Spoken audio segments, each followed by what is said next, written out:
So this new Galaxy S26 Ultra update is probably gonna tick off a lot of people. But before you lose it, hear me out, it's really not as bad as some are making it out to be. Let's talk about what's actually going on. What's up guys, Sal here. So a new report out of Korea says Samsung is planning to use the Exynos 2600 across the entire S26 lineup, including the S26 Ultra. Yep, not just the base or plus model. Now before you panic, that doesn't mean everyone's getting Exynos. The US, Canada, Japan and China will still get the Snapdragon version, but other markets like Asia and Europe, those might see Exynos instead, at least according to Korea Economic Daily. Now, is that 100% confirmed? Well, not quite. Another Korean outlet is saying it's too early to claim that the S26 Ultra will also use Exynos. Their report suggests the Exynos chip will mostly appear in the S26 and S26 Plus, mainly in South Korea and a few other regions. Globally, Samsung is still expected to stick with Snapdragon for the S26 Ultra. So yeah, as it stands, the S26 and S26 Plus are basically confirmed to get Exynos in select markets. The S26 Ultra situation is still unclear. Until we get solid confirmation, we're just gonna have to wait and see.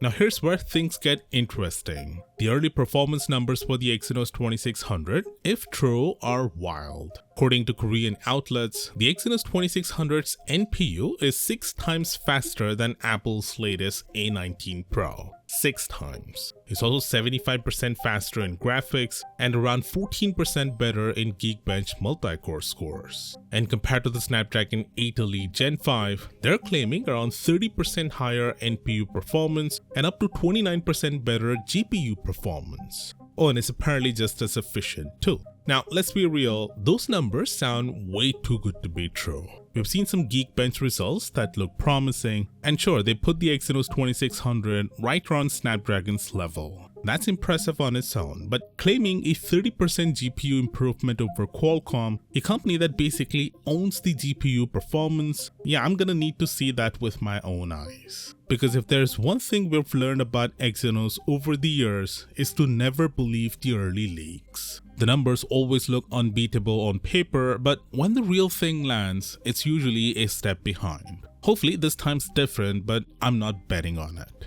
Apparently Samsung's doing a few big things differently this time. They've separated the modem from the main chip to free up space for more power. And they're using a 2nm process instead of the 3nm one Apple and Qualcomm are still on. And honestly, if Samsung can actually deliver these numbers, it would be huge, not just for performance, but for Samsung's mobile business. Because one of the biggest reasons Samsung's been cutting corners lately is simple. Snapdragon chips are expensive. Reports say the Snapdragon 8 Elite Gen 5 costs Samsung about $250 per phone. That's almost half the total cost to build an S26 Ultra. So when you're spending that much on the chip, you start reusing the old camera sensors, skipping upgrades, and even dropping features like Bluetooth on the S Pen just to keep margins intact. If they go with their in-house Exynos chip, they could save around $100 per phone. Multiply that by roughly 50 million premium phones a year, and that's about $5 billion saved. Even if only half of those use Exynos, that's still $2.5 billion in savings. So yeah, from Samsung's perspective, it makes total sense. But from the consumer's point of view, it's harder to justify. People don't care about Samsung saving money, they care about getting the best performance for their money. Snapdragon has consistently delivered that, while Exynos hasn't. Hopefully the Exynos 2600 turns things around this time, and those performance claims actually hold up. Now Samsung has finally unveiled the Galaxy XR today, which is built to take on the Apple Vision Pro at half the price. Yes, for $1,800, Samsung is offering almost everything that the Vision Pro offers. Sure, Vision Pro is still better in some areas like raw power, but if you don't fancy spending used car amounts of money on a headset, the Galaxy XR isn't too bad.